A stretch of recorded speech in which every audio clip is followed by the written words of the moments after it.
let's take you back to Parliament now, where the debate is on Mr. Martin Amidu's nomination.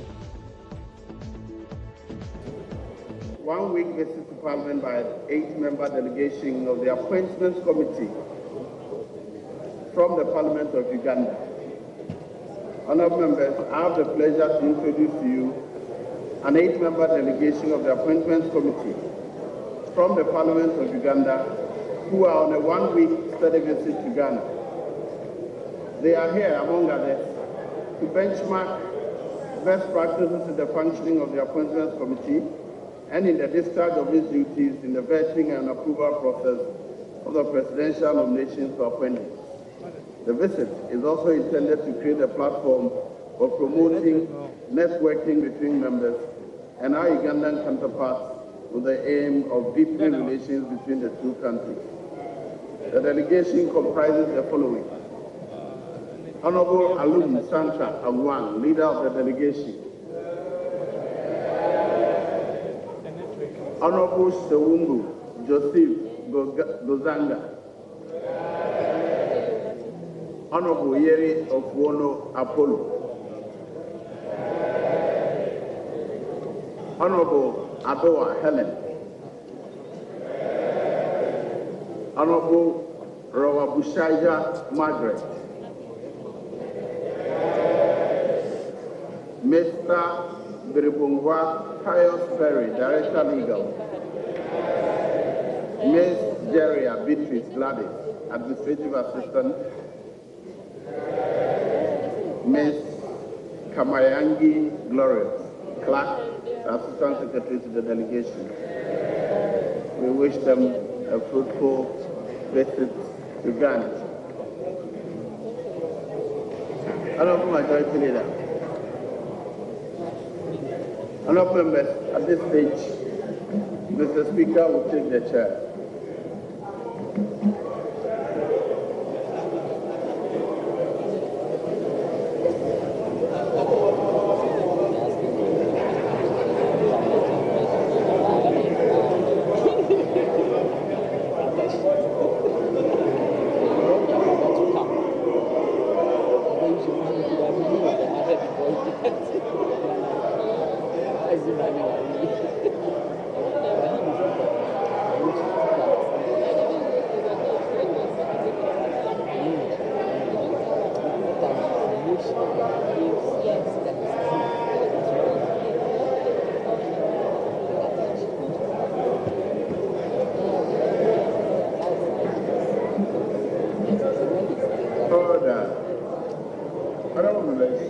Item number 7.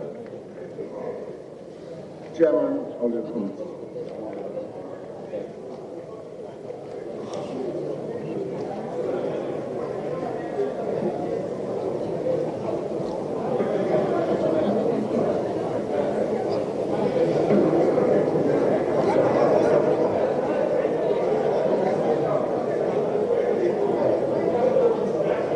The Honorable First Deputy Speaker, Chairman of the committee, is taking his seat. Honorable First Deputy Speaker. Thank you, Mr. Speaker. Item 7. Yes, Honorable Minority. Mr. Speaker, with respect, I can note that you are taking over from the first Deputy Speaker. When motion number 6 was moved, the Honorable Ayeni sought to invoke Order 93 to elucidate your ruling on this matter.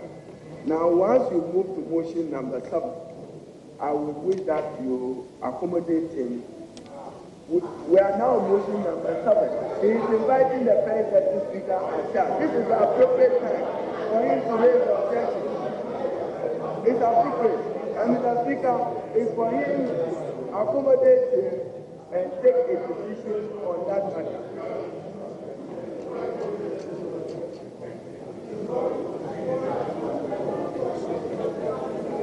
Honorable Chairman of the committee, the first Honorable Chairman of the Committee, First Deputy Speaker, please move the motion.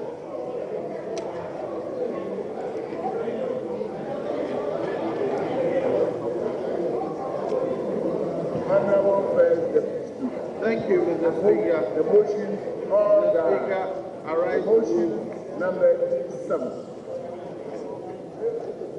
Arise to move motion number 7 on the other paper. That this House adopts the report of the Appointments Committee. With Excellency the President's nomination for Mr. Martin Alemisi Ben Kaiser Amidu for appointment of Special Prosecutor. That Chairman, in so doing, I present the committee's report. Mr. Speaker,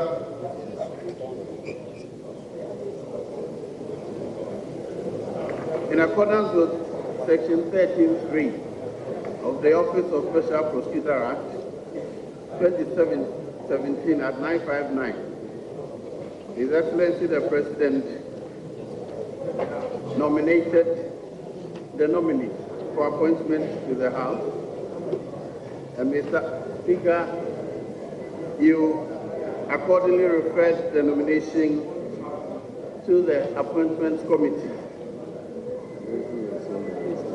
The Speaker, the committee met and considered deliberated upon the appointment and the nomination.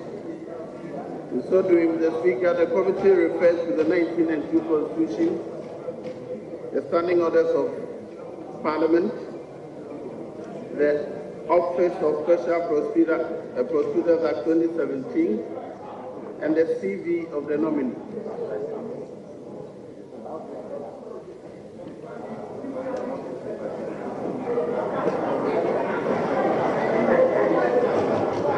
Honorable, please continue.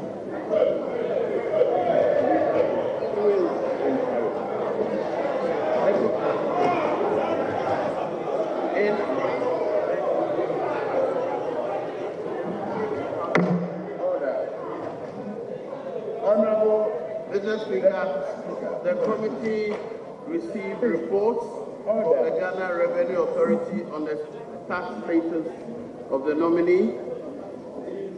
We received confidential reports on the nominee from the state institutions and the police service.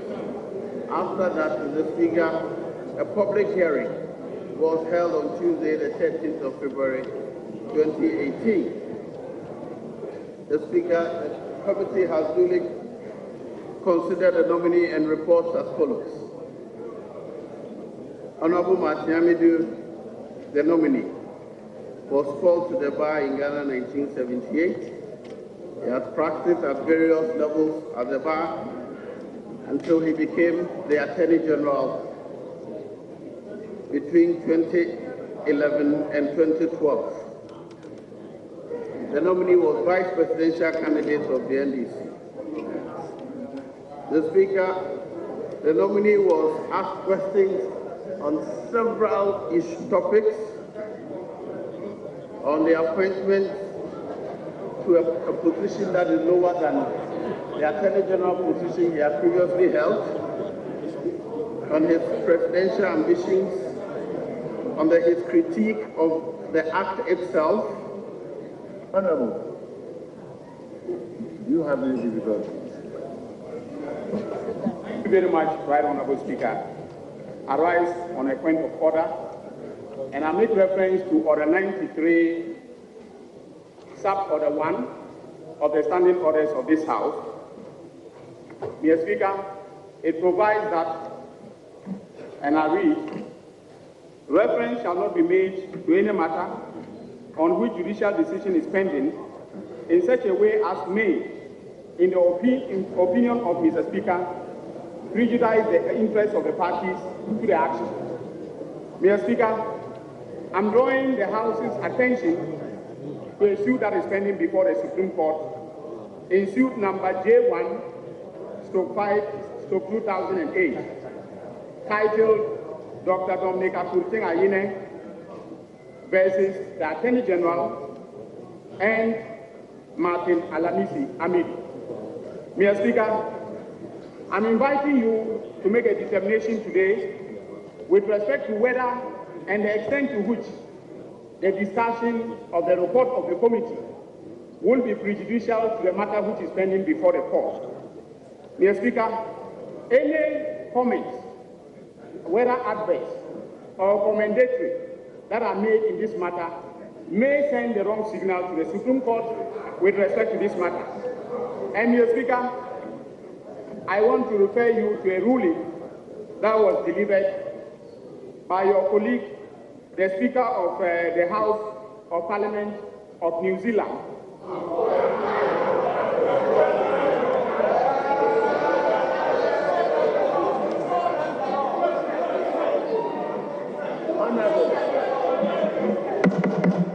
Honorable, I'll be glad if you refer to a Ghanaian ruling.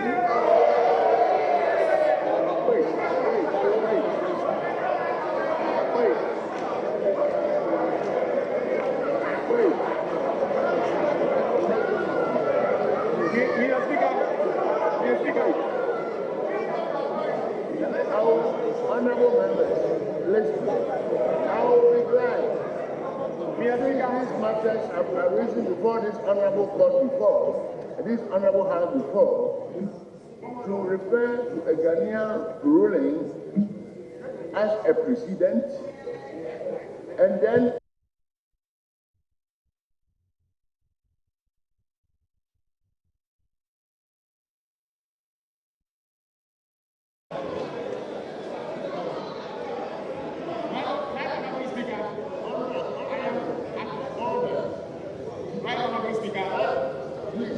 that is the practice in all the courts of competent jurisdiction in the Republic of Ghana. You start with the Ghanaian authority, and then you go to any foreign one by way of resolution. This is Yes, Speaker, thank you very much for that guidance, and you are right on point with respect to the position of the law. There was a ruling in this House by the Right Honourable Speaker, Honourable Amidu,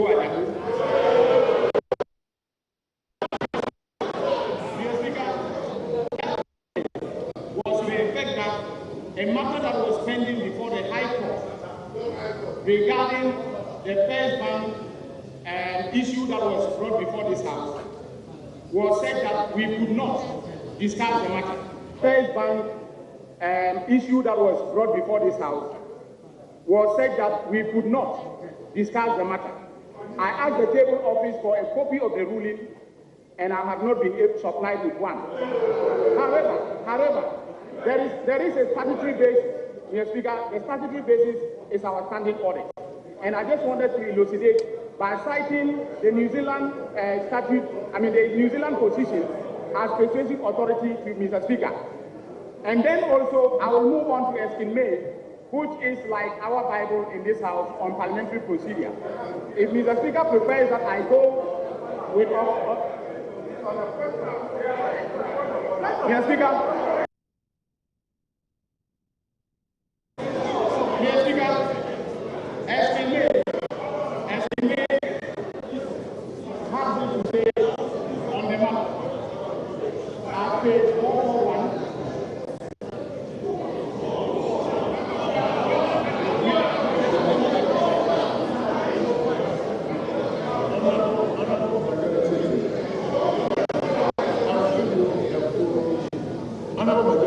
I'll give you a full opportunity to do that. I'll feel better if you let him just conclude. Honorable Speaker, thank you.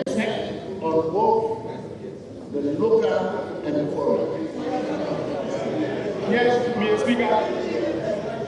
Mr. Speaker, estimate at page 441 of the 24th edition of his book that is published by LexisNexis says as follows. Following a recommendation of the Joint Committee on Parliamentary Privileges, the current resolution governing matters sub judice was passed on 15th November 2011 as follows. And Mr. Speaker, I don't want to read the entire paragraph. Subject to the decision of the Chair and to the right of the House to legislate on matters or to discuss any delegated legislation, the House in all its proceedings, including proceedings of committees of the House, shall apply for the following rules on matters sub judice. And then it says in paragraph B, subparagraph Roman I, civil proceedings are active when arrangements for a hearing, such as setting down a case for trial, have been made until the proceedings are ended by judgment or determination. So once Mr. Speaker has determined that the matter is sub judice and that our discussion and debate of the matter may have a prejudicial effect on the pending court action, then the matter cannot be determined by this House. And the reason is simple. Mr. Speaker, the report that is about to be laid touches on, to be debated, touches on and concerns the eligibility or qualification of the nominee that was communicated to this House by Mr. Speaker, and that not by Mr. President. And that nominee is the subject matter of the report to be laid. He is a party to the suit. And so, Mr. Speaker, I am urging you to rule the report to be debated, Mr. Speaker, the report to be debated, not to be laid. So I'm inviting Mr. Speaker to make a determination as to whether the discussion or debate of the report will adversely impact upon the matters that are pending in court. And Mr. Speaker, I want to move to the ruling of your colleague, the New Zealand Speaker of Parliament. And with your permission, Mr. Speaker. Oh my God. Sorry.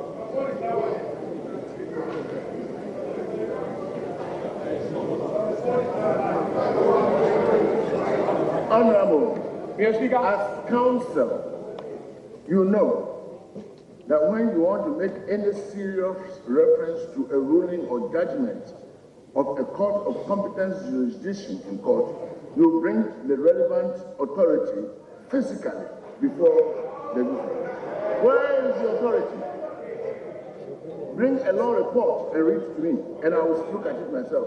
I'm not going to read from your tablets. Do you have the relevant law report? You know that is the process in court. Read it to me, and I will take it from you. I will cross-check, and then I will rule.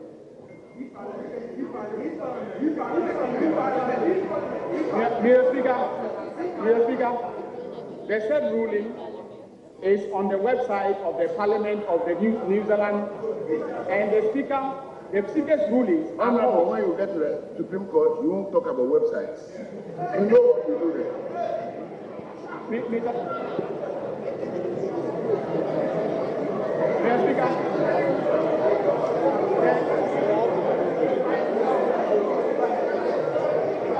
Mr. Speaker, I was of the view that serve as legislative authority, and I can furnish the table office with hard copies of the ruling afterwards. So if Mr. Speaker will indulge me, let me make a reference to the electronic copy, and then subsequently I will supply Mr. Speaker and the tables of through the table office. You persuade me now, or you forget about that authority.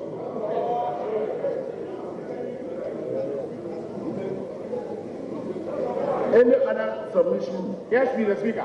Continue. Mr. Speaker, I want to conclude by saying that given the architecture and design of separation of powers under our Constitution, Parliament, the Executive, and the Judiciary are co-equal branches of government. The courts respect the privileges and immunities of members of Parliament. In the same way, Parliament should not be seen to be undermining the work of the courts by engaging in debate and discussion that may prejudice the rights of parties to a matter that is pending before the court. I so submit, Mr. Speaker.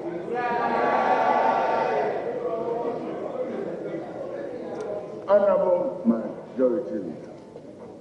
Speaker, thank you very much for the opportunity. Mr. Speaker, first of all, before you came in, an application to the same effect had been made by the Honorable former Deputy Attorney General, which application was rubbish. The application was rejected. Honorable Majority Leader.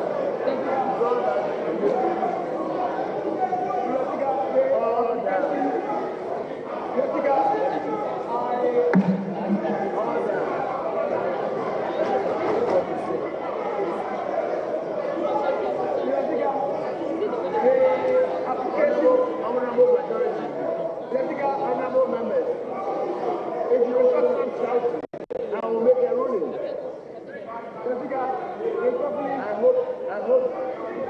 I hope you are not trying to rule for me. Mr. Speaker,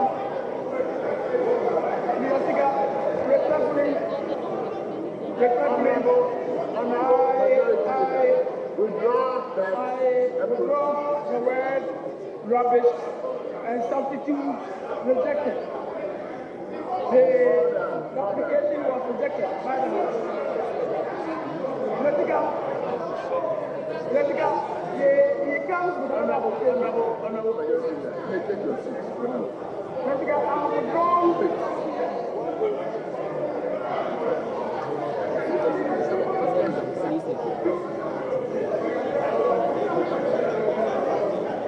Order.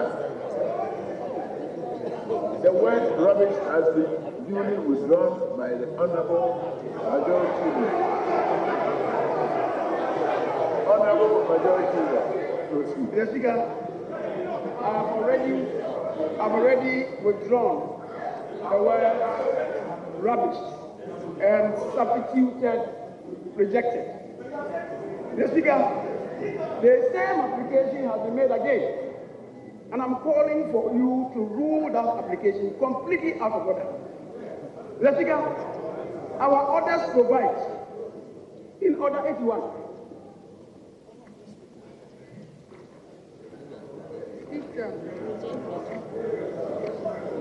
The Speaker, Order 81 provides, unless otherwise provided in this orders, every motion, unless made at the second reading or consideration stage of a bill, must be seconded.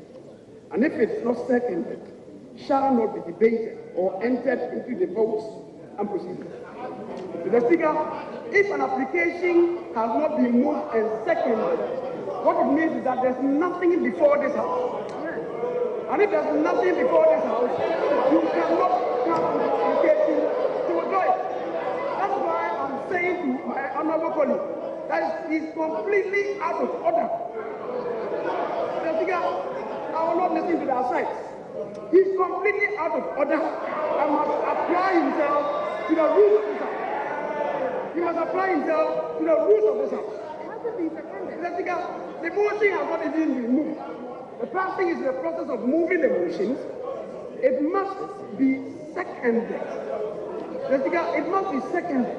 Once it's seconded, you can come in with your application.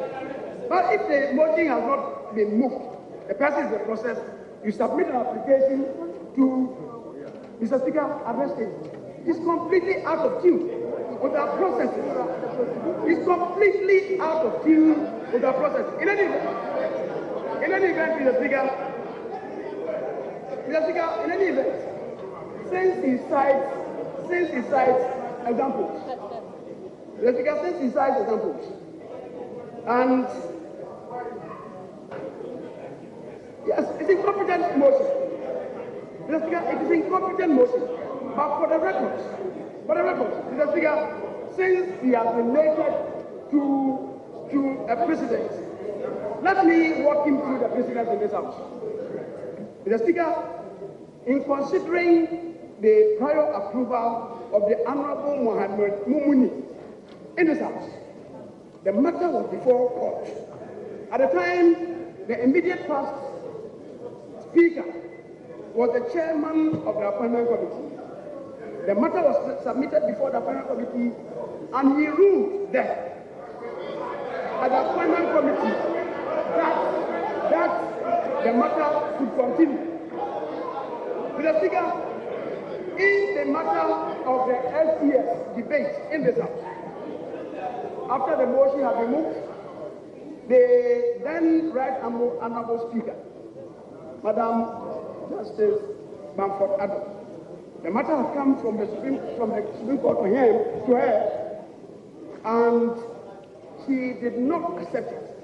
She said, in her opinion, Parliament could go on, and Parliament indeed went on. Mr. Speaker, in the matter of CI-73, the matter has gone to the Supreme Court for adjudication.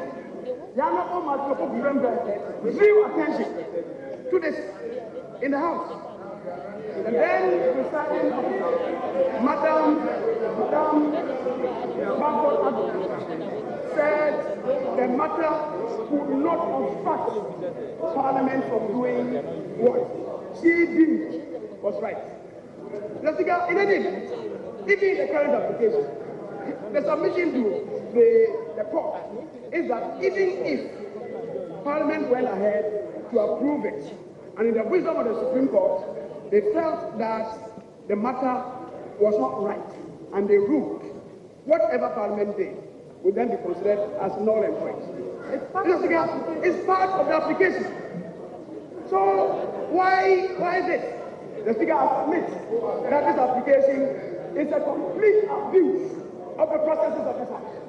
Anytime anybody feels aggrieved and a matter is before the House, that person then will rush to the Supreme Court and tie the hands of this House from considering that point.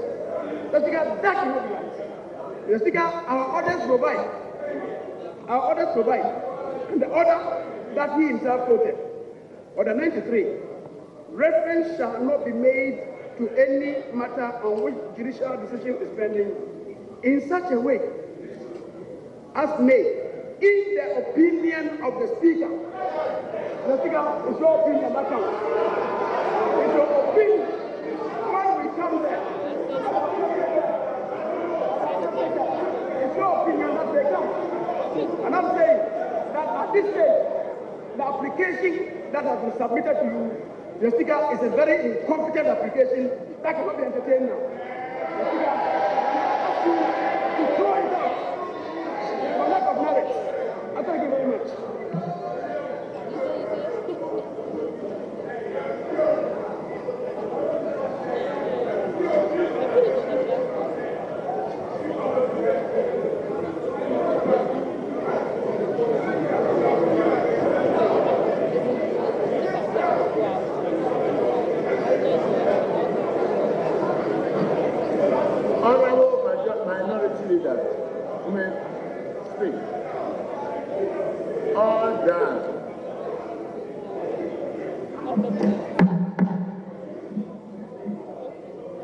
Please, let the gesticulations stop.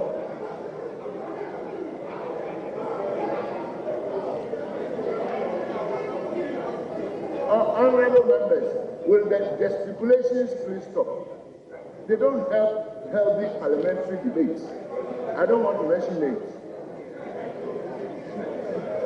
These gesticulations create bad blood, and honorable members must learn that parliamentary debate is also a matter of mannerism. Honorable Minority Leader, please speak. Mr. Speaker, let me thank you for the opportunity and to paraphrase the Majority Leader. First of all, Mr. Speaker, this House is governed by rules, governed by the standard orders. Order 93, as he himself was interested in contributing to what he describes as incompetence. I have difficulty with it. And Mr. Speaker, he uses the words with such a way as may. Maybe, Mr. Speaker, let me read it full. Reference shall not be made to any matter on which judicial decision is pending in such a way as may,